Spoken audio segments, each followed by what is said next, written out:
Bonjour à tous. Bonjour à tous et bienvenue dans ce webinaire. C'est le deuxième webinaire que ICI Barbès organise. Le premier était sur le thème du podcast il y a quelques mois. Et donc, notre sujet d'aujourd'hui, c'est CARE, ou autrement dit, la communication peut-elle vraiment prendre soin des gens. Le CARE, on le verra, revêt il a plusieurs visages. C'est difficile à traduire. On parle de prendre soin, d'attention portée, de bienveillance. Donc, c'est vraiment tout l'objet de ce webinaire et avec nos invités, on va pouvoir en discuter. On l'a vu évidemment, le CARE, au cours de ces 2 dernières années de crise sanitaire, remonter très fortement, les professionnels du soin étant en première ligne. Je crois qu'on n'a jamais autant entendu take care ou prenez soin de vous. Et donc, la communication, forcément, les attentes des Français ayant évolué, la communication également évolue. Donc, c'est ce qu'on va discuter et étudier aujourd'hui avec nos invités. Je me présente rapidement. Moi, je suis Sophie Barré, je suis directrice de pôle au sein de l'agence. Et donc, à mes côtés, j'ai le plaisir de vous présenter Anne-Sophie Nomblot, qui est présidente du réseau SNCF Mixité, le réseau qui fait bouger les lignes de la mixité et de l'égalité femmes au sein du groupe SNCF. J'accueille également Ludovic Boursin, qui est directeur de la communication et des affaires publiques chez Domusvie, qui est le 3e groupe d'EHPAD en France. Tout à fait. Bonjour à tous. Voilà. Et Sébastien Claes, qui est à nos côtés également, qui est professeur associé à la Sorbonne, qui est également auteur, journaliste et responsable du débat public de l'espace éthique d'Île-de-France. Et qui travaille beaucoup, je crois, sur des questions d'éthique et de communication. Bonjour à tous. Bienvenue. Et puis Hugo Dopesso, qui est consultant senior à l'agence et qui a travaillé à la préparation de ce webinaire. D'accord. Je connais bien le cas. Merci beaucoup, bonjour à tous. Voilà. Donc, je vous propose sans transition commencer par une petite introduction sur le CARE qu'Hugo va nous présenter. Je voulais juste vous préciser, vous pouvez bien évidemment poser vos questions au fur et à mesure de ce webinaire et notamment via le chat qui est sur le Teams, via la conversation. Et puis, on les remontera en fin de webinaire pour qu'on puisse y répondre. Donc, Hugo, je te laisse introduire peut-être et nous donner une vision un peu plus théorique de ce qu'on entend par CARE en communication. Merci beaucoup, Sophie, pour l'introduction. Alors, effectivement, le CARE est le maître mot du webinaire. Posons un petit peu les référentiels de définition. Ce qui est intéressant avec le mot CARE, c'est que ça fait partie de ces mots qui, dans la langue anglaise, ont une utilisation commune, comme tu disais, take care.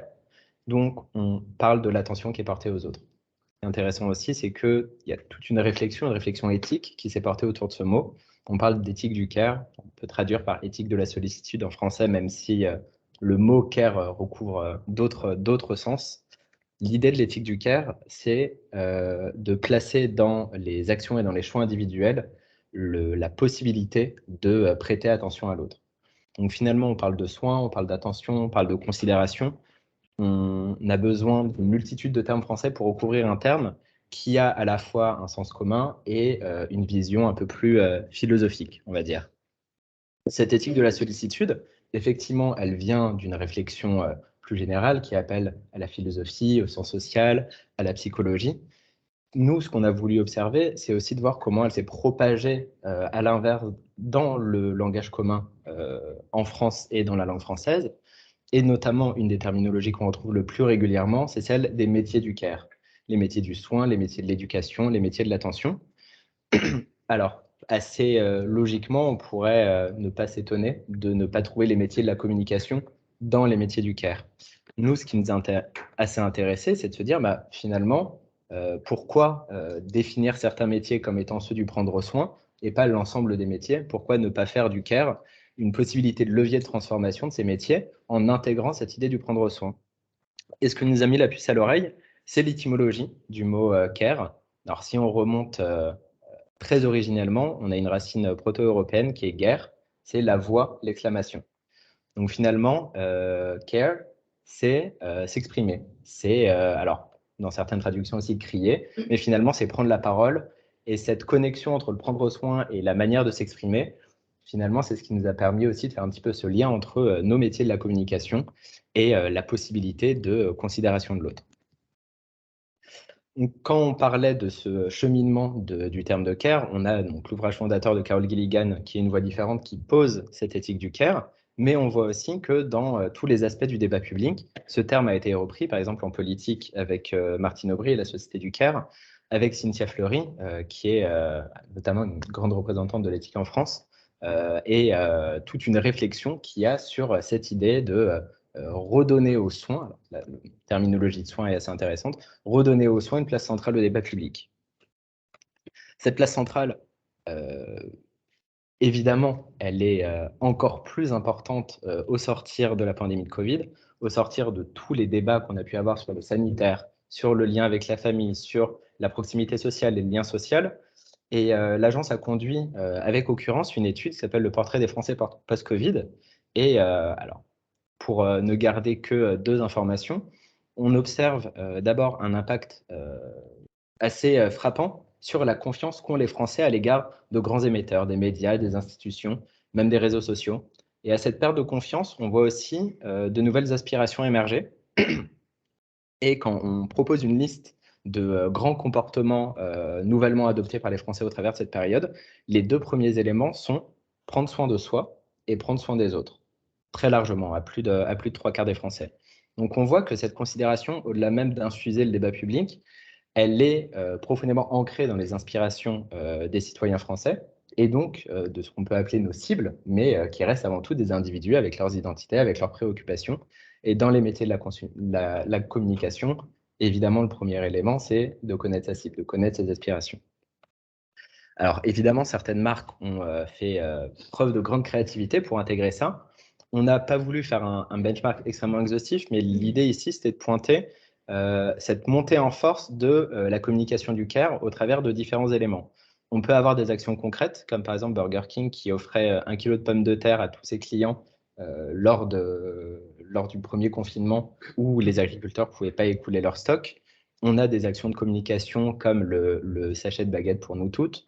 On a des actions, on va dire, un peu plus pédagogiques ou conseils dans la vie quotidienne avec l'apprentissage de l'alimentation pour les enfants chez Intermarché.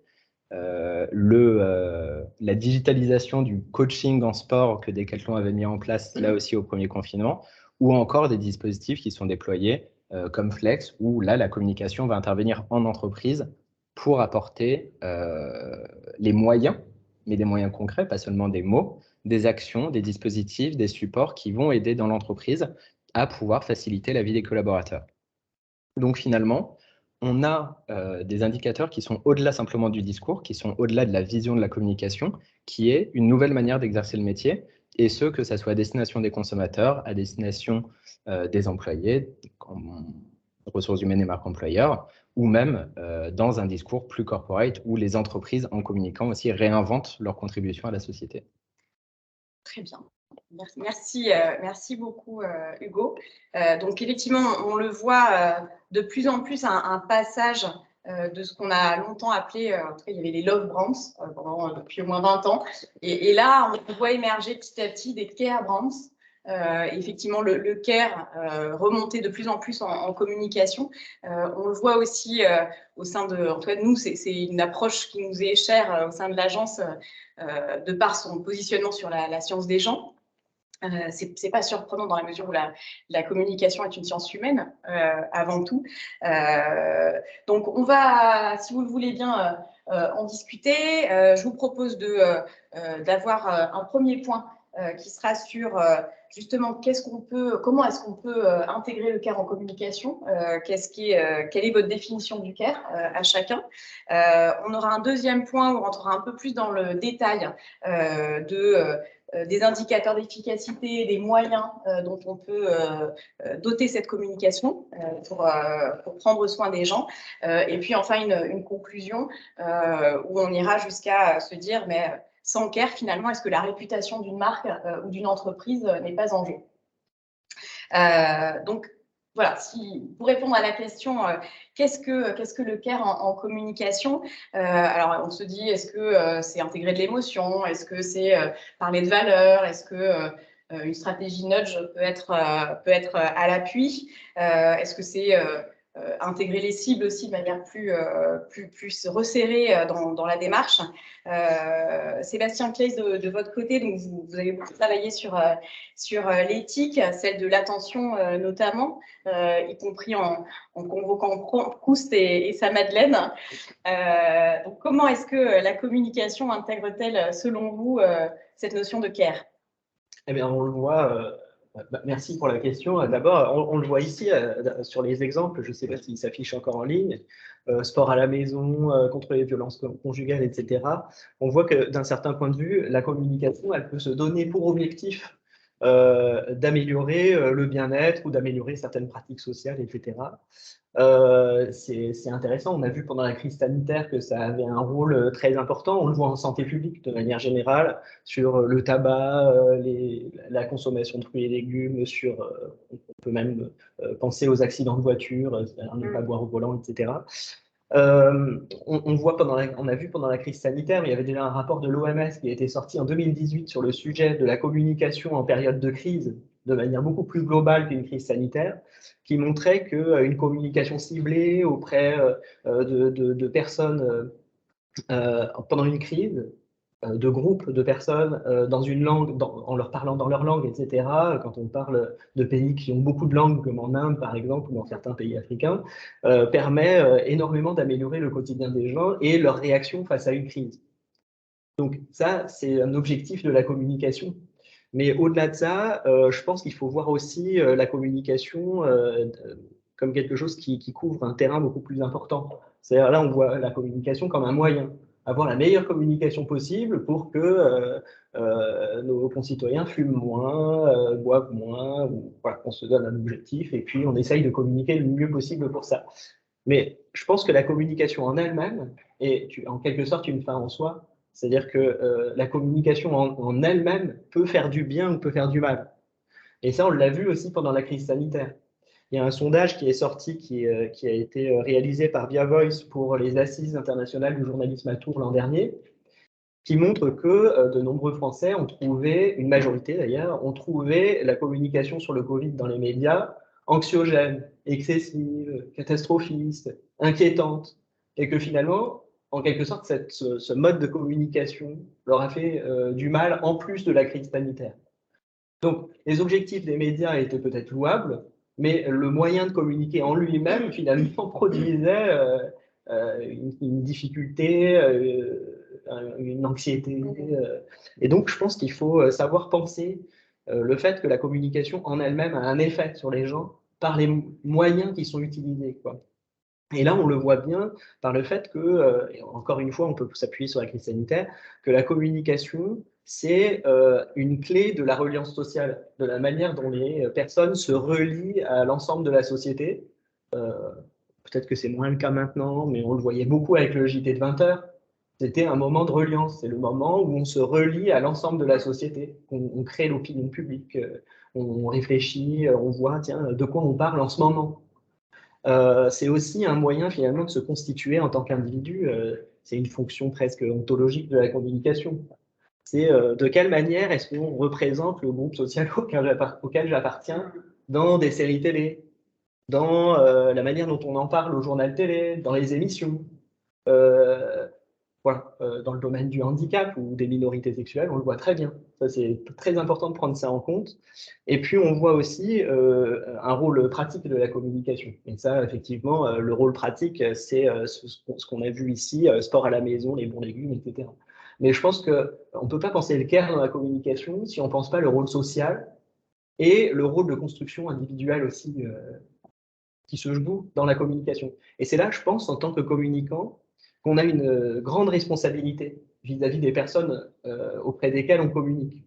Là, je vais vous citer un exemple pour conclure sur cette sensibilité qu'on doit avoir. Mais en pleine crise sanitaire, l'ARS sort un document qui a fait le tour en claquement de doigts de tous les milieux du handicap en Île-de-France et même dans la France entière, montrant quels sont les critères de réanimation dans les services de réanimation. Et là, on voit un logo sur le critère du, en gros, on ne prend pas en compte et on ne réanime pas, avec une personne dans un fauteuil roulant. Les gens voient ça, se disent « Ah, et je peux vous dire que moi, j'avais des groupes de travail avec des personnes en situation de handicap, et que ça a créé une très grande crainte, une très grande anxiété. Des gens qui m'ont dit nous, on ne sort pas de chez nous parce qu'on sait que si jamais on est malade et que ça se passe mal, on ne nous réanimera pas. On ne veut pas des gens comme nous à l'hôpital. » Et voilà, et ça, c'est un impact de la communication qui va au-delà des 5 fruits et légumes par jour. C'est-à-dire que c'est des inquiétudes qui sont réelles et même des vagues d'inquiétudes dans certains milieux de la population. Oui, bien sûr. Ok. Merci beaucoup. Alors, Anne-Sophie, de ton côté, effectivement, quelle est toi aussi ta vision du care en communication, sachant que donc, tu es présidente du réseau SNCF Mixité, l'identité étant là aussi assez importante. C'est un réseau qui a évolué, puisqu'il a 10 ans aujourd'hui, et au début, il ne s'appelait pas SNCF Mixité, il s'appelait SNCF au féminin, il s'adressait plutôt à des femmes cadres, et il s'est élargi dans son audience en allant chercher plus de non-cadres, plus d'hommes aussi, puisque si la mixité n'était qu'une affaire de femmes, il y aurait un petit problème. Donc, comment est-ce que, au niveau du réseau, le CARE peut influencer la communication et comment est-ce que la communication prend soin des gens? Mais effectivement, le réseau a 10 ans, tu l'as dit, comme tous les réseaux féminins à l'époque, il s'est créé plutôt autour des femmes parce qu'il fallait bien commencer quelque part et c'était elles les plus directement concernées. Et puis souvent, il s'est constitué autour des cadres pour des raisons pratiques parce que c'est plus simple de se réunir, etc. quand on n'est pas en travail posté. Et puis petit à petit, on se rend compte que les enjeux de mixité, c'est des enjeux qui sont plus systémiques, qui concernent les femmes, mais pas que, et que c'est important de parler de sujets aussi triviaux que est-ce qu'il y a des vestiaires et des toilettes pour les femmes dans certains établissements. Donc, du coup, effectivement, on a changé le nom l'année dernière, ça s'appelle maintenant SNCF Mixité. Le principe du réseau qui est vraiment important, c'est que c'est un réseau qui est transverse à l'entreprise et qui est hiérarchique, ce qui est assez atypique dans une organisation comme la nôtre. Il y a un système d'ambassade. Et donc, tout le monde a voix au chapitre de la même manière et tout le monde est concerné et peut s'engager, participer de la même manière. En fait, ce qu'il faut comprendre, c'est que la SNCF, c'est un secteur, c'est une entreprise qui a longtemps été très, très majoritairement masculine. Il y avait quelques femmes gardes d'arrière il y a quelques dizaines d'années, mais les femmes sont arrivées petit à petit sur différents postes, à la conduite, à la maintenance du matériel roulant, à la direction des gares, etc.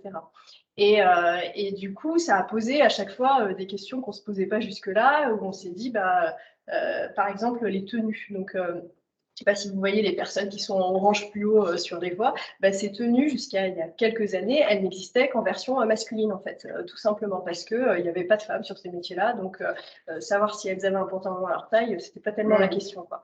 Et donc, petit à petit, le réseau a justement cherché à détecter ces sujets-là, essayer de voir où est-ce que ça frotte, où est-ce que ça pose problème pour pouvoir voilà, proposer des solutions un peu adapté. Donc, c'est ce sujet des tenues, c'est des diagnostics pour mettre en place des toilettes et des vestiaires adaptés, c'est des actions sur le sujet de la lutte contre le sexisme et on rejoint un peu le sujet du handicap en partie, etc. Et si on a changé de nom, c'est qu'on ne s'occupe pas que des femmes, parce que la mixité, c'est les femmes et c'est les hommes. Et donc, aujourd'hui, on s'occupe aussi de pourquoi est-ce qu'il y a un tiers des pères chez nous qui ne prennent pas leur congé paternité. Est-ce que les comportements virils ne sont pas un peu parfois au détriment de la sécurité, qui est une valeur forte de l'entreprise? Voilà, c'est ce genre de champ qu'on investigue aussi. Mais du coup, pour revenir plus spécifiquement à ta question, la considération, c'est forcément à la base de notre action, de par l'origine du réseau. Et d'ailleurs, il y a beaucoup de personnes qui nous disent s'il n'y avait pas eu le réseau, j'aurais quitté l'entreprise, en fait. Parce que ça apporte une occasion de s'engager dans l'entreprise qu'on n'a pas forcément par un autre biais. Et je vais donner un autre exemple parce qu'on a parlé du coup de la crise Covid. lors du premier confinement, on a une des membres du réseau qui avait pris la parole lors d'un édito pour expliquer que elle, en tant que mère, elle pouvait pas être à 100% à son travail et professionnel et à 100% mère de famille nombreuse en l'occurrence. Et du coup, elle avait expliqué, voilà, c'est un constat, c'est juste impossible. Donc, du coup, j'ai négocié avec mon mari, avec mes enfants, avec mon conjoint, et elle avait expliqué quelle ficelle elle avait utilisée au quotidien. Et ça, c'est quelque chose qui avait en fait déculpabilisé beaucoup d'entre nous qui essayions encore de tout gérer en même temps. Et à la fin de la journée, épuisés, on se disait, je suis vraiment nulle, j'ai pas fini mon boulot et j'ai laissé mes enfants devant la télé pendant 3 heures, quoi. Donc ça a eu aussi cet effet-là, en fait, avec un système de rôle modèle, de dire, voilà comment ça se passe pour moi, et ça peut permettre aux autres de s'identifier et parfois de déculpabiliser. Oui, à travers la communication et effectivement sur l'ensemble des actions que vous faites et qu'on relaie avec vous aussi, mais effectivement de faire connaître ces actions ou ces rôles modèles pour faire en sorte qu'ils se déploient au sein de l'entreprise. C'est ça, le côté je suis pas toute seule, quoi. Ouais. Je suis pas tout seul puisque les hommes aussi sont concernés. Oui, c'est ça. Très bien, merci. Ludovic, donc métier du grand âge, qui a été au cœur de l'actualité, on l'a vu ces derniers temps, qui s'est même invité dans le débat présidentiel. Donc le soin, c'est vraiment votre cœur de métier. Oui, le care, nous on le pratique au quotidien. C'est ça. Les 14 000 collaborateurs de Mesure en France, au quotidien, ce sont des métiers du soin, des métiers de l'attention, qui est du lien, par définition. Donc, évidemment, c'est un sujet qui est au cœur de notre réflexion, même de notre stratégie, finalement, de notre raison d'être. Donc, c'est évidemment pour nous passionnant. Mais avant ça, je trouve qu'il y a un sujet de définition. Tu l'as évoqué, Hugo, mais il est intéressant parce que finalement, je trouve qu'en France, on n'est pas très à l'aise, en fait, avec ces questions-là. On est obligé d'aller chercher un mot anglo-saxon en 4 lettres, très propre, très clean, qu'on met à toutes les sauces, c'est care, c'est formidable, on ne sait pas trop ce qu'il y a dedans. C'est un peu un mot valise.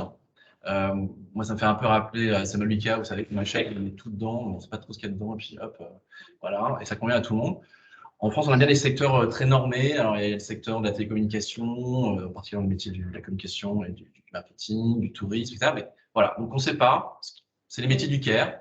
On met un peu de tout dedans, du médical, on met du médico-social, on met de la medtech, voilà. C'est un mot valise. Et je pense qu'on a été un peu fainéant, je pense. Et je mets nous, communicants aussi, peut-être agence, mais à se poser les questions. Voilà, qu'est-ce qu'il y a vraiment derrière ce mot-là et pourquoi on n'arrive pas à trouver finalement un mot français qui fonctionne, qui est un mot pluriel, mais on a du mal. Voilà, on n'est vraiment pas à l'aise, je pense, en tout cas avec cette notion de cas. Donc, je pense qu'il y a ce travail à faire déjà. D'accord.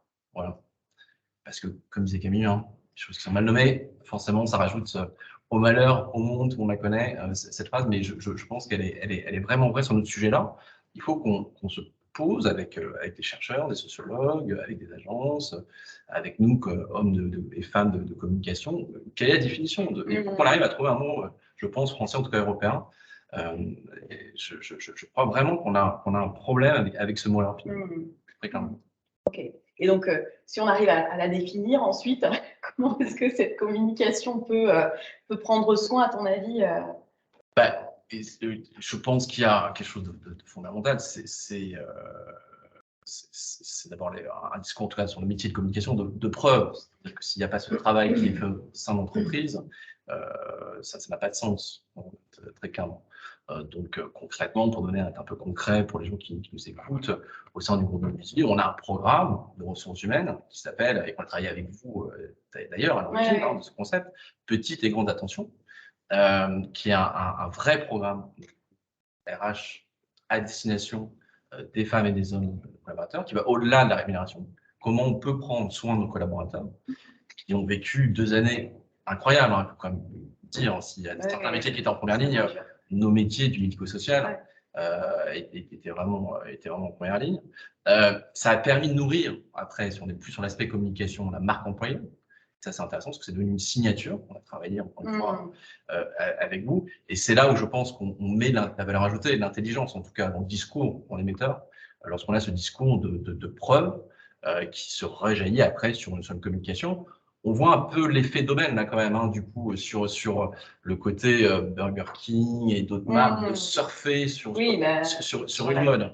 Voilà, et on en parlera peut-être après, effectivement, sur les dangers, à mon sens, en termes de communication, s'il n'y a pas du fond derrière. Voilà, toujours revenir au basique, il faut d'abord qu'il y ait du fond pour pouvoir bien communiquer, l'inverse n'est pas possible. D'accord. Okay. Voilà. Ce qui est assez intéressant et interpellant, c'est que finalement, pour vos 3 définitions, il y a cette idée du petit détail à prendre en compte. J'y ai pensé en évoquant le petit élément d'attention, mais quand vous évoquiez les pictogrammes de l'ARS, quand vous évoquiez la coupe des tenues genrées, ou quand vous évoquiez tout un tas de petites attentions que l'employeur peut faire à destination, finalement, et on revient à cette idée d'attention, qui n'est pas exactement celle du CARE, mais finalement, le premier défi du CARE en communication, c'est de pouvoir communiquer sur des choses qui relèvent peut-être pas du niveau macro de l'émetteur, mais du niveau de vie quotidienne de sa cible, et finalement d'avoir d'autant plus de considération pour la personne à laquelle on s'adresse, parce que sa préoccupation du quotidien, ça va peut-être pas être exactement le niveau d'accessibilité des femmes cadres à un haut niveau,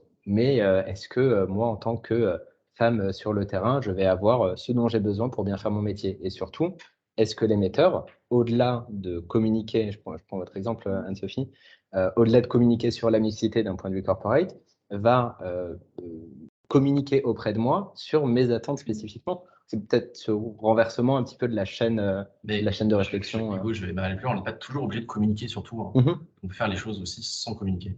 Par exemple, dans le programme, nous, qu'on a de petites et grandes intentions, on a beaucoup dans nos effectifs de mères célibataires. Voilà, c'est un fait de société qu'on retrouve aussi dans nos effectifs. Et on a proposé, par exemple, des cours du soir en plus, qui leur permet de se dégager d'une tâche en rentrant parce qu'elles sont fatiguées après une journée qui est harassante, d'aider justement leurs enfants à progresser. Voilà. Mais on n'est pas obligé de communiquer sur ça. On peut aussi, ça peut être gratuit, quoi, l'attention, quoi. Donc, il n'y a pas toujours une notion de communication derrière. Je pense que c'est important de se le dire. Voilà. On n'est pas obligé de toujours communiquer en permanence sur ce qu'on fait. On peut faire les choses. Ouais, c'est très bien comme ça. Alors, vous allez faire faillite, du coup. Hein. Alors, c'est ça, parce que j'allais dire, il faut quand même qu'on... Parce que justement, on se disait, mais alors comment est-ce qu'en termes de communication, on peut... On n'est pas obligé de tout le temps communiquer sur oui, bien sûr. C'est avant tout une question de l'attention, de l'écoute et du faire qui est important. Ouais. La communication vient évidemment dans ce second. Et c'est ce que tu disais, c'est-à-dire qu'en tous les cas, la communication, si elle est creuse, ça ne marche pas. Ça creve. Voilà. Bon, alors, si on prend le parti qu'on communique, mais dans les situations où on communique, maintenant, c'est de se dire un peu comment est-ce que on fait en sorte que les actions qu'on engage, elles aient un impact, comment on fait en sorte qu'effectivement, elles touchent nos publics. C'est ce que tu disais, Hugo, c'est ce que vous dites tous, en fait. Il faut vraiment que... alors, c'est difficile en termes de communication de mesurer précisément partout l'efficacité, la portée des campagnes, des actions, des informations. Néanmoins, est-ce que les uns les autres, vous avez des bonnes pratiques à nous partager ou en tout cas des conseils à nous donner sur cette efficacité du CARE? Anne-Sophie, quand on préparait le webinaire, tu nous parlais du programme SNCF et moi. Et là, je crois que c'est Jean-Pierre Farandou qui, je le cite, que les salariés puissent s'épanouir dans leur travail et vivre le temps qu'ils passent dans l'entreprise comme un moment positif de leur vie. C'est assez nouveau pour le coup de se dire je fais attention à mes salariés pour que leur travail soit un moment positif. Donc là aussi, comment est-ce que SNCF Mixité participe à ce travail du groupe, du prendre soin des collaborateurs et des collaboratrices? Moi, je trouve que c'est intéressant la remarque d'Hugo parce que ça rejoint justement le nom du programme, il s'appelle SNCF et moi, ouais. Parce qu'effectivement, le sujet, c'est moi dans toute la SNCF, comment je m'y retrouve et qu'est-ce que moi j'ai comme intérêt, etc. En fait, c'est structuré autour de 4 grandes parties. Il y a ma vie perso, mon quotidien, ma carrière et mon engagement citoyen. Et l'objectif, c'était pour le coup de reclarifier à quoi est-ce que j'ai droit en tant que SNCF. C'est pour ça que on peut faire des choses sans en parler, mais parfois, nous, le problème qu'on avait, c'est qu'il y a des choses qui existaient et tout le monde ne le savait pas, en fait. Et du coup, on ne pouvait pas bénéficier d'une opportunité de ceci, parce qu'il y a beaucoup de choses qui existent de par l'histoire de SNCF. Il y a des logements, il y a une protection médicale, il y a vraiment il y a de l'action sociale, etc. Donc, l'objectif, c'était déjà de pouvoir redire pour chacune de ces catégories à quoi est-ce que j'ai droit, moi, en tant que salarié de la SNCF.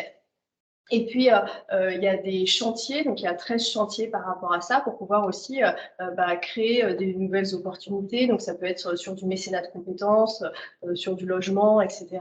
Et il y a un chantier à part entière sur le sujet de la mixité auquel, du coup, nous, on contribue directement.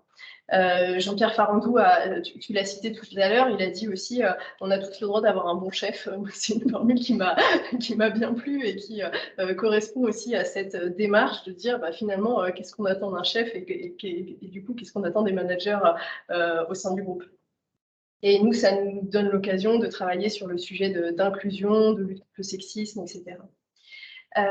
Après, au-delà du programme SNCF et moi, sur les outils qu'on déploie, nous, au sein du réseau, on a lancé une démarche de nudge dont tu parlais tout à l'heure, Sophie. Alors, je ne sais pas si vous connaissez tous le nudge. Donc, c'est une démarche de coup de pouce qui vise à faire évoluer en fait concrètement des comportements.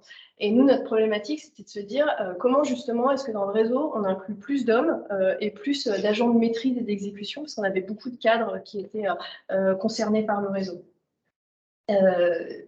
On a eu cette idée parce que Transilien, chez nous, utilise beaucoup le nudge. Pour vous donner un exemple, c'est par exemple des poubelles qui sont rhabillées en panier de basket et qu'on a envie de jeter nos déchets au bon endroit.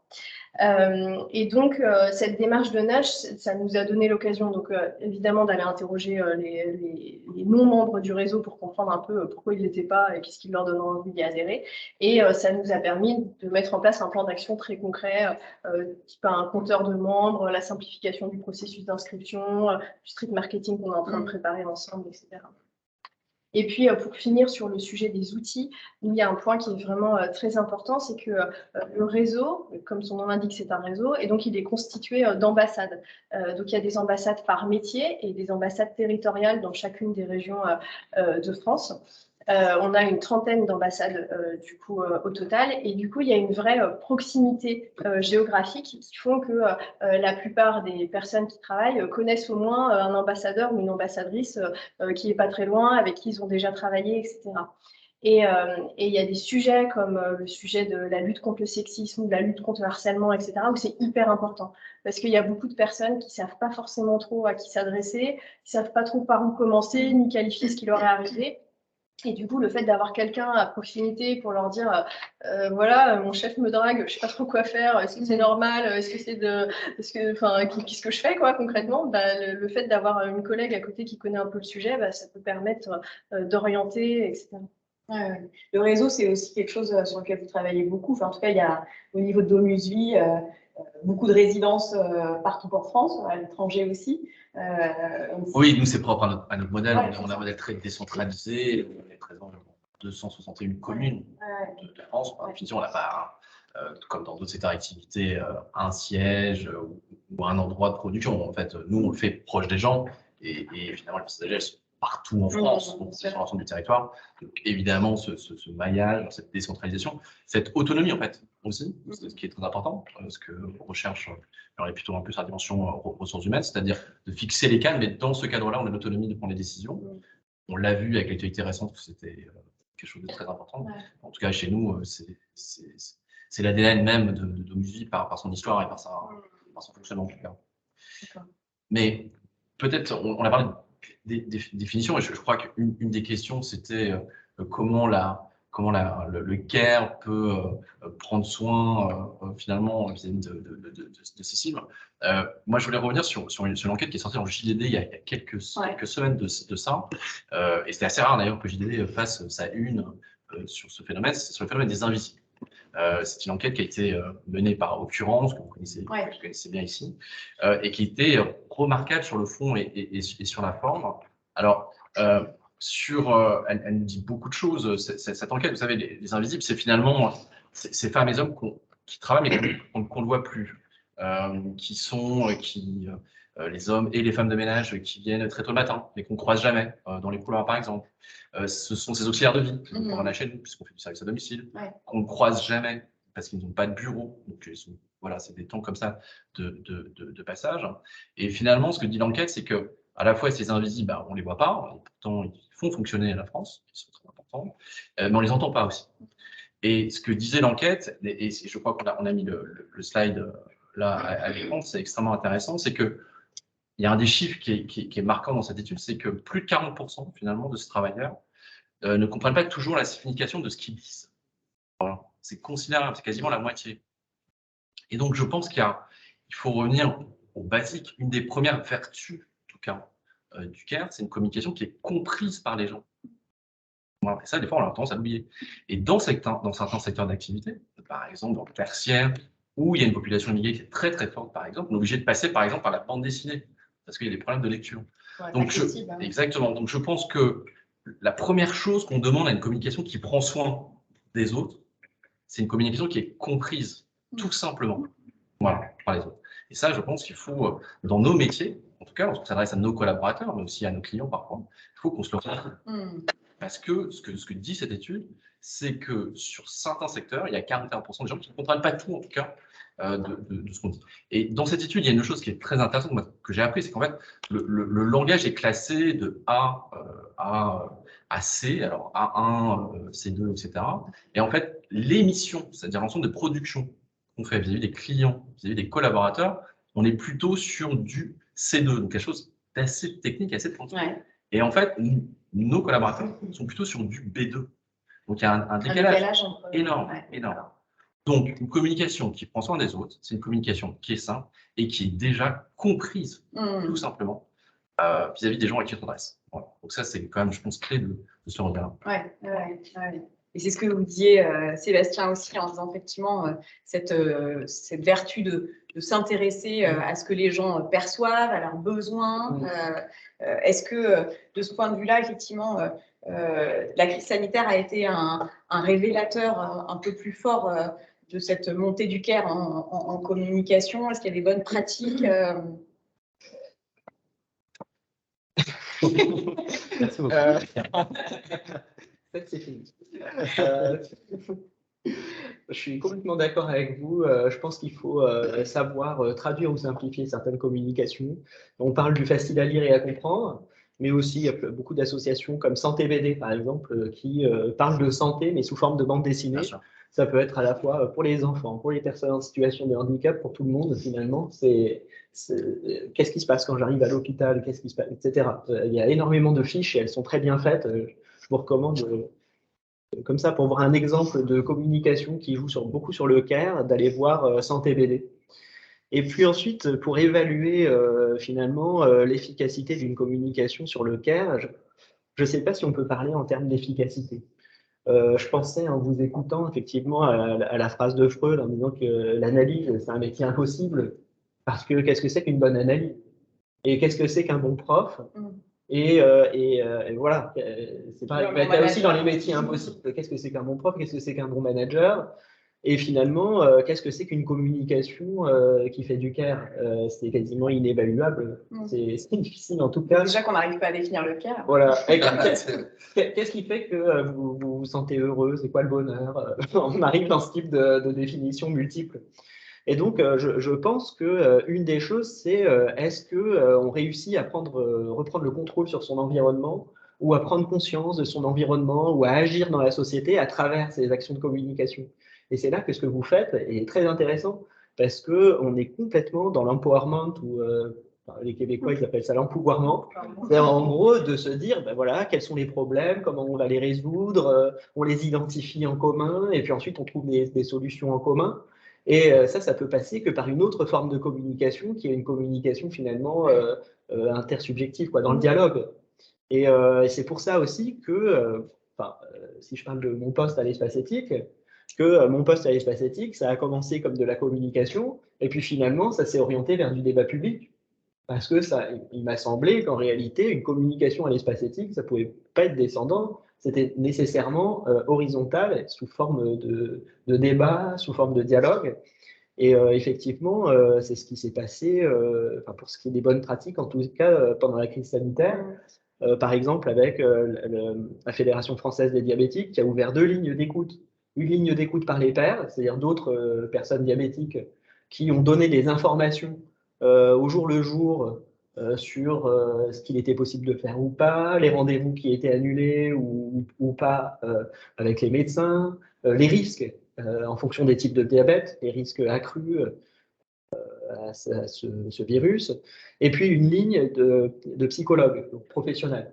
Et la ligne qui a la mieux fonctionné, c'est la ligne entre les pairs, donc la ligne qui permettait d'instaurer du dialogue, plus qu'une foire aux questions sur un site internet qui dit en fonction de votre type de diabète, est-ce que vous avez plus de risques d'aller en réanimation avec le coronavirus? Ben non, les gens ils vont pas voir finalement la foire aux questions sur le site, ils téléphonent et ils veulent avoir quelqu'un.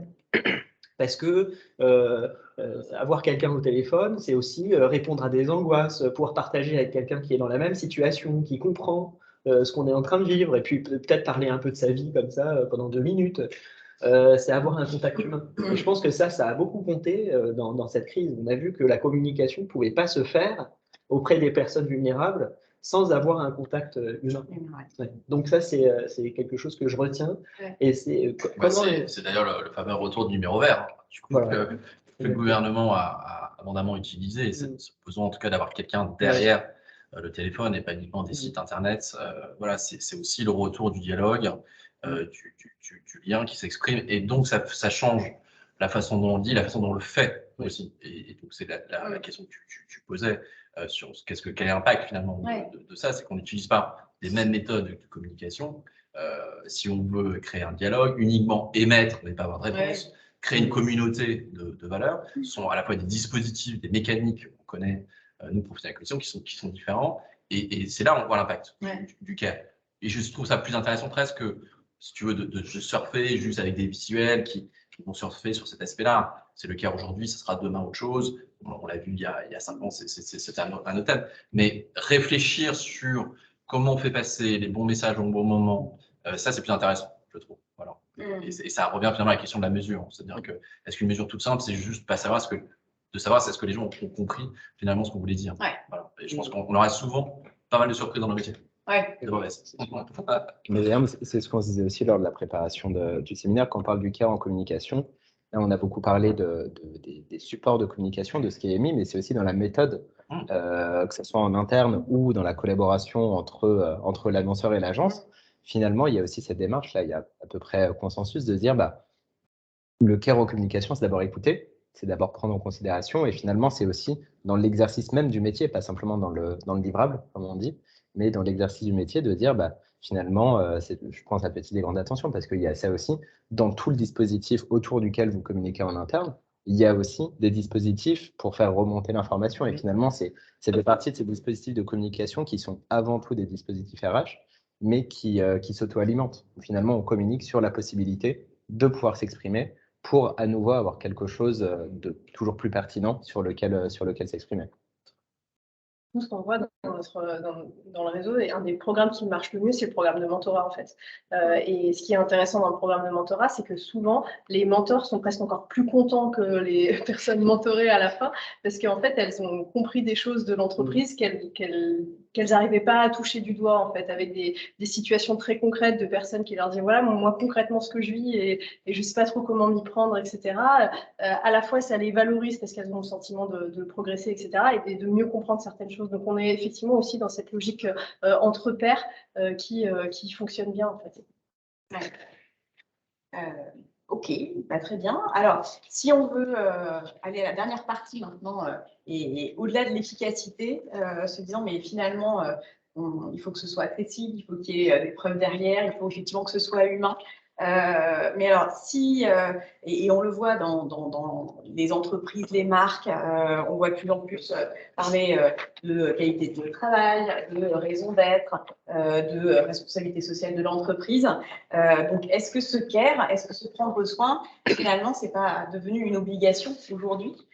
Et est-ce que si on ne prend pas soin de ses cibles, qu'est-ce qui pourrait advenir parce que on le voit notamment sur des entreprises un peu comme les vôtres, qui peuvent être un peu chahutées, que ce soit Domus Vie, encore une fois par rapport à l'actualité, SNCF, je sais pas, il y a quelques années, en tout cas, j'avais en tête que c'était une des entreprises les plus critiquées de France sur les réseaux sociaux par rapport au retard des trains. Je ne sais pas où ça en est aujourd'hui. Je pense qu'on ne doit pas en être loin. En tout cas, les plus commentés, positivement ou négativement, mais tout le monde a quelque chose à dire sur la SNCF.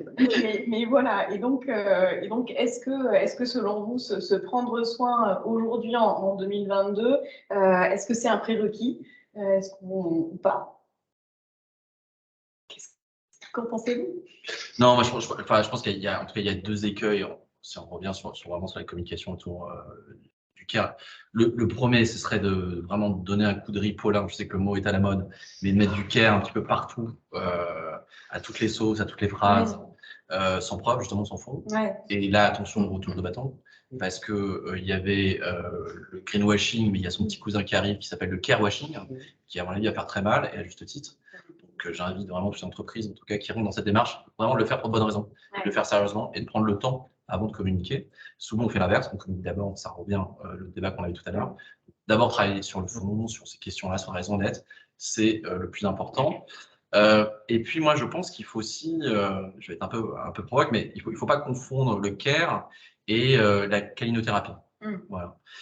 Je pense que le care, ça ne veut pas forcément dire envoyer le message de ce que veulent entendre les gens, à la fois les collaborateurs et à la fois ses clients.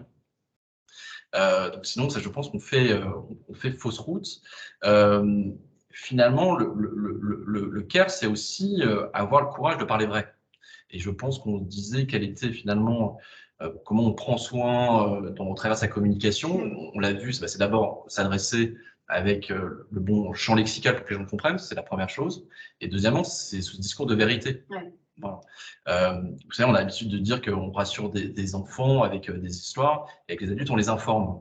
C'est un peu vrai aussi avec ses clients et avec ses collaborateurs. C'est-à-dire qu'il faut vraiment avoir ce discours de vérité. Toutes les vérités ne sont pas toujours très agréables à entendre, mais si on transforme, d'ailleurs, c'est marrant, ça commence un petit peu de la même façon, care, calinothérapie. Je pense que c'est un écueil, vraiment des écueils sur lesquels les marques ne vont pas tomber, à vouloir finalement travestir finalement qui elles sont, donner un discours que les consommateurs ont envie d'entendre, et je pousse même la démarche vis-à-vis des collaborateurs. Il y a des fois, il faut pouvoir dire des choses qui ne sont pas agréables à entendre. Voilà. C'est ça aussi le care, ce discours un peu de transparence et de vérité. Ça me paraît vraiment les 2 écueils qui vont arriver dans les 2 prochaines années. Sinon, je pense que le carewashing sera encore plus puissant que le greenwashing sur ces entreprises qui n'ont pas fait ce travail-là, en tout cas sur le point et la fin. Anne-Sophie, est-ce que tu veux une vision de fond?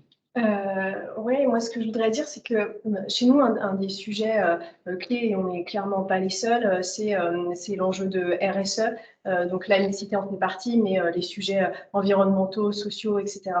Et un des piliers de notre stratégie RSE, c'est d'associer justement les salariés et les clients à la démarche. Parce qu'en fait, on sait qu'on n'arrivera pas à faire cette transition qui est hyper ambitieuse, qui est devant nous, etc., sans les gens et sans prendre en considération là où ils en sont, en fait, aujourd'hui, la prise de conscience, etc.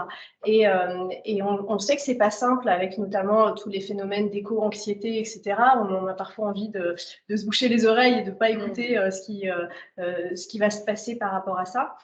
Et du coup, je rejoins, je pense qu'effectivement, il faut pas mentir, il faut pas enjoliver la réalité, mais il faut plutôt aller chercher les gens là où ils en sont. C'est ce qu'on fait, par exemple, il y a plein d'autres entreprises qui le font avec le déploiement, par exemple, de fresques du climat, avec cette logique de, voilà, on va vous expliquer, vous allez comprendre comment ça fonctionne, les enjeux les uns avec les autres, etc. Après, une fois qu'on a fait la fresque du climat, je ne sais pas si vous l'avez expérimenté, mais souvent, on a besoin aussi d'être dans une phase d'action pour se dire, moi, j'en suis où avec ça et qu'est-ce que je peux faire à l'échelle de mon entreprise, à l'échelle personnelle, etc. Et je pense que c'est ça aussi le care, c'est de savoir prendre encore une fois nos collaborateurs, nos clients là où ils en sont, accepter de dire la vérité, même si elle est difficile à entendre. Voilà. Ok, vous êtes d'accord. Sébastien, de votre côté? De mon côté, j'aime beaucoup les câlins. Donc, Ouais. mais je n'aime pas qu'on me mente. Et je pense qu'il faut réfléchir à ça. Qu'est-ce que c'est qu'une communication transparente? Qu'est-ce que c'est qu'une communication qui est honnête? Je pense qu'il faut réfléchir à ces questions. Qu'est-ce que c'est l'honnêteté dans la communication? Voilà, c'est vrai que ça ne va pas de soi d'ailleurs que ce soit une valeur de la communication. Ouais. Et pourtant, je pense que si on est dans la logique du care, je pense qu'il faut réfléchir à ça. Et pour éviter le carewashing, pour éviter. Mais voilà. Ça, c'est la première chose. La deuxième chose, pour rebondir sur ce que vous disiez, c'est effectivement que peut-être il faut faire une transition sur certains sujets au moins, entre des métiers de la communication tels qu'on l'entendait, c'est-à-dire un émetteur qui envoie un message par des canaux à des récepteurs, à des métiers davantage conçus comme des métiers de la médiation. Comment on fait de la médiation? Comment on crée des liens avec des gens? Comment on entre en contact avec des gens? Si on veut transformer des comportements, notamment face aux défis écologiques, c'est une question qu'il faut se poser. C'est pas en envoyant des messages qui ne seront entendus par personne, compris par personne, ou intégrés vraiment par personne que ça va marcher. Je pense qu'il faut vraiment peut-être il y a une transition peut-être à réfléchir là-dessus. Je pense que c'est la question de la médiation, tu as raison, elle est clé, en particulier dans nos métiers de service, où on est en relation avec des usagers, des clients, des résidents. Comment on arrive, et on n'est pas vraiment sur la communication, je suis tout à fait d'accord avec toi, on est sur un autre sujet, sur le sujet de la médiation. Comment on arrive finalement à être le médiateur entre l'entreprise et du coup les gens à qui on délivre les services. Voilà. Et ça, c'est extrêmement important. C'est un sujet, à mon avis, qui est au cœur de la notion du care, et qui va monter vraiment dans les prochaines années, très clairement. Et effectivement, comment on met l'utilisateur au centre, mais c'est des questions qu'on se pose aussi dans le médico-social, comment on met les personnes en situation de handicap au centre des dispositifs d'accompagnement ou d'aide, ou les personnes âgées. Donc voilà, ça c'est effectivement, je suis d'accord avec vous là-dessus. Et puis le troisième point qui est important, je pense que c'est ce qu'on fait là. Finalement, c'est de se poser la question de l'utilité des métiers de la communication plus large que simplement envoyer un message comme ça. Et je pense que ça doit se développer, que c'est important qu'on fasse ça aujourd'hui, que si ça commence à arriver, je pense que c'est une des clés, quoi, qu'on se dise, mais au fait, notre activité, qu'est-ce qu'on fait? On est responsable de quoi? Voilà, à quoi ça sert? Quel est le sens de notre activité? Je pense que c'est bien qu'on fasse ça. Et c'est aussi le sens du master conseil éditorial. Vous avez une stagiaire, une master conseil éditorial, c'est très bien, de pouvoir accompagner des étudiants qui viennent des sciences humaines, qui ont fait de la philo, de l'histoire, de la sociologie, du droit, etc., dans les métiers de la communication éditoriale, où on se pose la question, qu'est-ce qu'on fait? Quel va être l'objectif? Quel va être le sens de mon activité? Et je pense que ça, c'est une des questions majeures, d'ailleurs pour redonner aussi pour donner de l'attractivité à ces métiers. Une des questions majeures à venir. On en revient d'ailleurs à ce qu'on se disait sur pourquoi les métiers de la communication ne font pas partie des métiers du care. Il y a effectivement ce bruit de fond de se dire, comme vous le posiez, la communication doit faire passer un message de manière descendante, avec potentiellement cette idée de message au forcing, de conviction, d'influence, mais dans le mauvais sens du terme. Effectivement, il y a une opportunité pour nos métiers en communication de déjà redonner du sens au métier et revaloriser un métier qui est souvent dévalorisé, ça peut beaucoup jouer, et aussi de redonner un petit peu du sens de manière plus globale à tous les acteurs économiques. Quand on voit la succession de scandales, de controverses, les caches d'investigation, les compléments d'enquête qui succèdent, on arrive vraiment dans une ère de la crise réputationnelle systématique. Tous les secteurs vont y passer, un par un. Et ce qui est souvent, alors je ne vais pas dire l'élément prééminent, mais ce qu'on commande beaucoup, c'est la défense de l'entreprise plutôt que le scandale en lui-même, ou alors l'insincérité de l'entreprise dans une démarche d'action.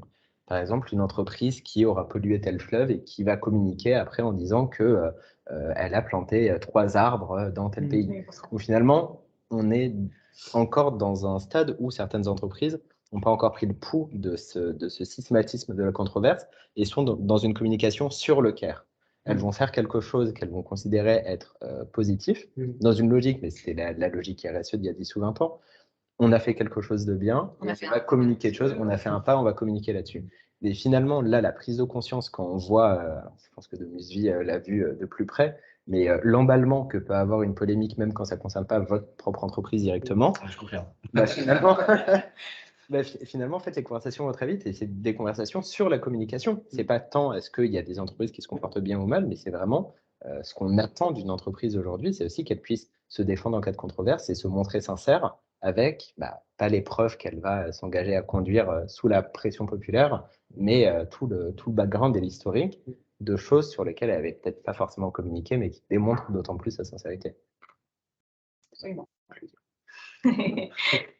Merci beaucoup, Hugo. Est-ce que, je ne sais pas, alors on arrive à la fin de ce webinaire, est-ce qu'il y a des questions qui seraient remontées Je voulais savoir si vous corréliez l'essor des entreprises à mission avec ce sujet, justement, une question d'éthique, de transparence, d'engagement, voilà, sur ce concept d'entreprise à mission là, qui a émergé en 2017, me semble-t-il. Et, nous, on regarde ça évidemment de très près. Voilà. Après, il faut faire un peu attention parce que dans cette mission, on y met un peu tout et n'importe quoi. Encore une fois, c'est souvent le problème de ces sujets, c'est qu'il faut vraiment être précis. Ce qui est intéressant, à mon sens, c'est comment on arrive à faire émerger dans l'entreprise des contre-pouvoirs, en fait. Et le sujet de la médiation. Tu parlais, qui sont les deux sujets, à mon avis, clés dans les 10 prochaines années. C'est comment cette notion de contre-pouvoir permet, à un moment, de dire on fait fausse route, on va dans la mauvaise direction. De faire bouger la gouvernance. Exactement. Et donc ça, c'est quasiment plus cette notion de contre-pouvoir, je trouve, qui est intéressant, que de société à mission. Mais il y a cette logique-là, en tout cas, cette volonté qui est très intéressante. Et le sujet de la médiation, très clairement, c'est-à-dire comment on arrive à faire remonter des dysfonctionnements, des choses qui ne vont pas bien, et qu'on en prenne connaissance et qu'on agisse sur qu'on s'y colle. Donc, finalement, c'est d'anciens sujets, hein, le contre-pouvoir, on a eu cette question à la démocratie, hein, finalement, pendant très longtemps.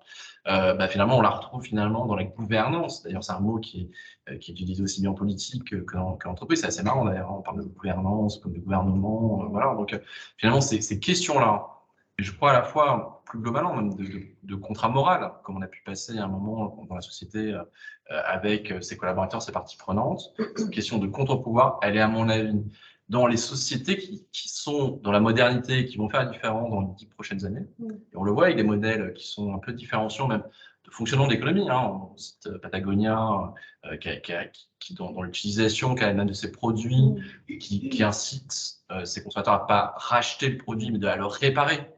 Parce que dans le cas, il y a aussi la notion de réparation. Je pense qu'on n'a pas beaucoup parlé aujourd'hui, mais elle est intéressante. C'est-à-dire comment on répare les inégalités, ce genre de choses. Donc, lorsqu'on en fait dans son projet d'entreprise, on dit le produit peut encore servir, on va le réparer et on va vous l'envoyer, voilà, plutôt que de racheter. Voilà, ça va assez loin en effet dans le fonctionnement de l'entreprise. Donc, c'était la mission, oui, mais qu'est-ce qu'on y met dedans? Voilà. Mais s'il n'y a pas ces deux notions pivots de contre-pouvoir et médiation, à mon avis, on fait du carewashing. Voilà. Donc, encore une fois, les preuves avant les mots et avant la com.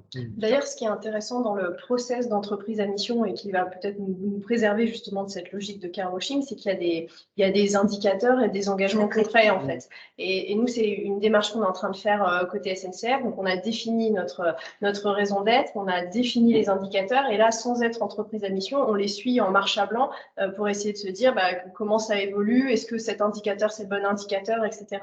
Et après, est-ce que ça va ensemble? Ça dépend de la mission de l'entreprise, en fait, je pense, dans le fond.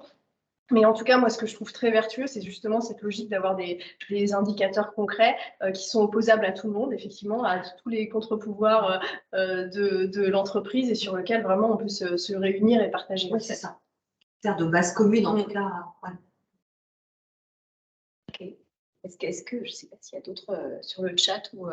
Moi, ce que je trouve intéressant, c'est dans vos discussions, en effet, c'était un peu la conclusion, c'était que finalement, le CARE presque présuppose une évolution de nos métiers de la communication, qui sont finalement beaucoup plus vers de la médiation, beaucoup plus aussi multidirectionnelle. On la pense descendante, elle remonte, elle est horizontale. Comment vous abordez ça dans les entreprises, finalement, de ces évolutions du métier de communication qui servent, qui ont besoin en effet d'être structurés, d'être repensés? Est-ce que c'est des choses sur lesquelles aujourd'hui vous travaillez ou pas, ou des choses en gestation? Moi, je voudrais répondre joker sur cette question. En fait, je vais vous expliquer pourquoi. Moi, je suis on a dit qu'on a le droit à des jokers. J'avais su depuis le début, genre des jokers. Mais j'explique pourquoi je dis joker. Alors, en fait, moi, je suis la 3e présidente du réseau SNCF Mixité. Et contrairement à mes 2 prédécesseuses, je ne suis pas du tout issue de la filière communication. En fait, moi, j'ai un profil qui est complètement différent, qui est très généraliste. J'ai été chef de gare, etc. Donc, pour le coup, même si je travaille en lien étroit avec la direction de la communication sur un certain nombre de sujets, c'est pas mon cas. Et c'est peut-être d'ailleurs révélateur de quelque chose, le fait que ce soit pas mon cas. Donc voilà, moi j'ai utilisé mon joker. Non, pour tenter de répondre à la question, je pense que les profils des nouveaux DIRCOM vont évoluer aussi. Du coup, ce ne sera pas forcément des gens qui viennent de la communication, peut-être d'autres métiers, justement, pour comprendre ces enjeux. En tout cas, ce qui est sûr, c'est qu'ils sont de plus en plus complexes, quelque chose de plus en plus vite, en tout cas. Et donc, il faut être très à l'écoute. En tout cas, je pense que, et c'est un peu ce qu'on fait là, et je vous remercie d'ailleurs de l'invitation, et finalement, à un moment d'appuyer sur pause, quoi, de prendre un petit peu le temps de se poser des questions. Et ça, c'est extrêmement important. D'ailleurs, nous, on va lancer une sorte de micro-émission qui va s'appeler Prendre le temps, justement, qui est assez un paradoxe lorsqu'on est près de la fin de sa vie, mais justement pour poser ces questions. Donc, je pense que les DIRCOM viendront d'horizons différents, tant mieux, et que pour ceux qui sont en place, il faut vraiment être très à l'écoute, très ouvert, justement, avec tout ce qui les imbrications qu'on vient de voir, à la fois du monde social, du monde des ressources humaines, de la politique aussi. C'est pour ça que souvent les DIRCOM maintenant sont DIRCOM et affaires publiques aussi, parce qu'il y a quand même des liens très étroits avec les décisions qui sont prises sur la cité, la vie, etc., le cadre en tout cas qui nous entoure. Voilà, donc ça en fait un peu un homme d'orchestre finalement, voilà, et qui est très à l'écoute avec beaucoup d'humilité, je pense surtout. C'est ce qu'on a appris en tout cas, différentes crises médiatiques, c'est que vraiment, il faut être très humble dans nos métiers. On apprend au quotidien, se remettre vraiment le travail sur l'ouvrage à chaque fois, se poser des questions, mais finalement, c'est ce qu'on fait là. Et donc, encore une fois, merci pour cette invitation. Ça fait du bien aussi, même pour nous. Ça permet de nous couper un peu du quotidien et de se poser des questions. C'est chouette. J'ai une question. Moi, j'ai une question sur ce que vous avez évoqué quand même comme étant un peu la condition finalement de la compréhension, de l'évolution des comportements, de l'adhésion, enfin un peu ce socle qui crée les bonnes conditions. En tout cas, c'est donc cette notion d'accessibilité, et donc de compréhension des messages. C'est quelque chose sur lequel on a pas mal travaillé et réfléchi pour des grandes institutions comme l'assurance maladie, par exemple. Et on s'est rendu compte que, d'abord, on a une conviction, c'est qu'en partant des publics les plus fragiles, on allait créer le plus grand dénominateur commun, c'est-à-dire les conditions qui font que tout le monde va pouvoir comprendre. Ça, c'était vraiment très, très passionnant. Mais, pardon, je vais arriver à ma question. Ça veut dire qu'à un moment donné, choisir, c'est renoncer. Et que pour arriver à avoir ce type de langage, donc ce type d'accessibilité par rapport à des entreprises qui ont des cultures très administratives ou très industrielles, ou des cultures qui sont plutôt pilotées par des pensées d'ingénieurs, voilà, par différents schémas de pensée très référents, en l'occurrence l'assurance maladie, par des experts de la santé ou des administratifs, c'est quelque chose. Moi, je comprends que c'est évidemment le levier et c'est vraiment une des conditions de réussite aujourd'hui. Mais en revanche, je pense que ça va mettre un temps fou, en fait. Il y avait Gaspard Koenig, je crois, qui était candidat aux élections sur le concept de simple. Je ne me trompe pas, hein pardon, je disais simplification. Donc, voilà. Et donc, en disant, voilà, même l'agriculteur qui reçoit des feuilles de déclaration, etc., c'est terrible. Mais moi, j'ai une question pour vous. Et par rapport à vos cultures d'entreprise, est-ce que c'est un leurre ou est-ce que c'est quelque chose qui peut advenir? Je viens. Je réfléchis. Non, mais non, il y a ce travail-là. Il est évidemment pas simple. Il n'est pas évident. Il y a un travail de conviction à faire auprès de nos dirigeants aussi. Et c'est pour ça que souvent on a besoin aussi de bonnes agences pour. Parce que nous, les communicants, on est quand même pétris d'éléments de langage de novlangue et que c'est. C'est pour ça qu'il y a ce travail de pédagogie qui est important à faire. Après, il y a une dimension, parce qu'on est quand même des entreprises, hein, voilà, on ne peut pas l'oublier non plus dans cette dimension-là économique. Et par exemple, sur l'étude, sur le slide qui fait par occurrence, il y a une chose qui est très intéressante, c'est que finalement, quand General Electric, pour ne pas citer de marque française, General Electric a décidé de simplifier ses contrats avec ses consommateurs, voilà, de revoir basiquement les contrats qu'il y a, etc. Ça a généré en fait plus d'argent. Non seulement il y avait une meilleure compréhension avec les consommateurs, mais en plus, ils ont fait, c'est dans les chiffres, ils ont fait plus 17% du coup. Donc en fait, il y a une dimension, il y a un levier économique aussi qui est quand même important. Je pense que il ne faut pas se tromper non plus, les entreprises ne vont pas se transformer en ONG, et donc je pense que c'est quand même important d'avoir ça. Donc si ça peut servir à la fois le consommateur, la compréhension, la simplification, du client, parce qu'il faut quand même parler du client à un moment bancaire, hein, on a parlé de collaborateurs, etc., mais il faut parler quand même du client, c'est comme il fait tourner l'entreprise, sur le client, et que ça génère des revenus supplémentaires, et c'est le cas aux États-Unis, quand ils ont fait ce travail-là, et ben là, tu as un levier qui est assez simple. Ouais, qui est vertueux, exactement. C'est pour ça que le cas de General Electric aux États-Unis en plus est vraiment super intéressant. Ils ont fait ce travail-là sur tous ces contrats, mais qu'on reçoit tous, hein, qui sont incompréhensibles, et qui sont d'ailleurs souvent mal traduits. Voilà, je mets au défi tout le monde de comprendre les petits. Donc finalement, lorsqu'on fait ce travail de simplification, c'est ça que tu disais finalement, et qu'on voit que finalement ça a un effet business derrière, que ça crée la valeur, bon, bah, voilà, c'est quand même plus simple mais ça passe aussi par ça. Ça passe aussi par ça. De notre côté, sur le réseau, ce qu'on essaye de faire, c'est que la communication, elle soit aussi beaucoup portée par les membres du réseau eux-mêmes. Et par exemple, dans la newsletter, c'est une personne différente à chaque fois qui prend l'édito, parfois un homme, parfois une femme, souvent des gens qui sont du terrain. Là, on a lancé une série de podcasts, du coup, ça reboucle avec votre première conférence, où c'est aussi voilà, des gens de l'entreprise qui racontent comment est-ce qu'elles et ils vivent la mixité, qu'est-ce qu'ils ont rencontré, comment ça s'est passé, etc. Et du coup, je pense que ça peut servir aussi cet objectif. Alors, je ne sais pas si c'est un objectif de simplification, mais en tout cas, c'est un objectif de se mettre à la hauteur de la personne qui est en face et de partir de ce qu'elle vit. Ouais, voilà, un objectif de proximité plutôt que d'arriver avec notre politique mixité qui est importante, mais c'est pas comme ça qu'on la raconte en tout cas. C'est l'idée de l'accessibilité universelle. C'est ça, complètement. Ouais, c'est exactement ce terme-là. C'est-à-dire l'adaptation de l'environnement à la personne plutôt que l'adaptation de la personne à l'environnement. Ouais, c'est ce qu'on voit beaucoup dans le domaine des vulnérabilités. C'est-à-dire qu'aujourd'hui, on essaye de changer le paradigme, mais c'est quand même pas très simple. De la même façon, comment est-ce qu'on change l'administration pour que ça soit plus simple? Là, c'est la même problématique. C'est-à-dire qu'avant de pouvoir, et là pour le coup, quand je travaillais dans une agence de conseil avec le ministère des Finances et le ministère de l'Économie, on se rend compte que avant de pouvoir faire un site internet clair, il faut déjà comprendre comment ça marche. Et c'est très complexe, très complexe. Et donc c'est hyper complexe de faire simple et de simplifier les choses. Et effectivement, je pense à François Hollande qui avait fait le choc de simplification. Et voilà, le résultat, il est là, 11,5 sur 20. L'administration fiscale obtient cette note, 11,5 sur 20. Ça veut dire que c'est pas clair. Et pourtant, ils font tout pour être simple. Hein, ça, on ne peut pas leur reprocher. Ils font de vrais efforts. Mais c'est vrai que derrière, il y a des processus complexes. Et comment on fait pour...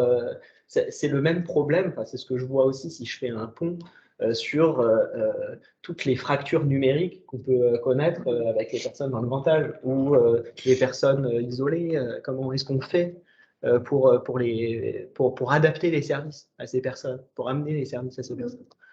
Donc, ça, c'est un chantier, on ne va pas trouver la réponse ce soir, je pense. Mais en tout cas, c'est bien de se poser la question, parce qu'il y a un nœud à cet endroit-là, vraiment. Oui. Bon, en tout cas, la communication peut être utile, en tout cas. Et on le voit là, quand justement, c'est quand même la conclusion. Merci. Non, mais franchement, ce qu'on se dit là, finalement, c'est que c'est une utilité, quoi, quand même. C'est-à-dire que permettre à des gens de comprendre qu'ils ont certains droits, par exemple, qu'ils ont droit à certains avantages et la barrière, finalement, de la langue et donc de la communication est problématique, et de plus en plus. C'est-à-dire qu'en fait, ce phénomène non seulement il existe, mais en plus, il s'accélère. C'est ce que nous dit l'enquête sur les invisibles. C'est-à-dire qu'on est vraiment en train d'avancer sur vraiment un clivage entre une société qui comprend l'information qu'elle reçoit et celle qui ne la comprend pas, même dans des choses assez basiques et dans ses droits et ce qu'elle peut avoir. C'est pour ça qu'il y a une réflexion justement du coup sur le reversement directement, sans passer par ce cas-là. Mais c'est pas en faisant ce pont-là qu'on va résoudre le problème. Donc, au-delà de la boutade, oui, je pense que nos métiers sont utiles et que si, au travers justement de cette interrogation qu'on peut avoir sur cette notion de care, même si on a vu que ce mot, je pense qu'il faut qu'on le repense tous ensemble et qu'on arrive à en trouver une définition. Il n'a pas fini de... Et qu'il est très agréable pour nous parce que, encore une fois, on y met plein de choses dedans. L'utilité des métiers de la communication, elle est là, je pense, dans ce qu'on dit actuellement. Ok, très bien. Il n'y avait pas d'autres questions. Hein. Bon, bah, écoutez, merci beaucoup pour ces échanges qui ont été riches. On était ravis de vous accueillir tous avec nous ici. Et puis, c'est aussi, alors sans parler de kémiothérapie, mais en tous les cas, c'est parce que je pense qu'il y a cette confiance mutuelle entre agences, annonceurs, que le CARE peut avoir sa place dans la communication. On est ravis. Merci pour l'invitation. Voilà, merci en tout cas. C'était vraiment super intéressant sur des problématiques très différentes en plus. Oui, c'était. Merci à vous. Merci.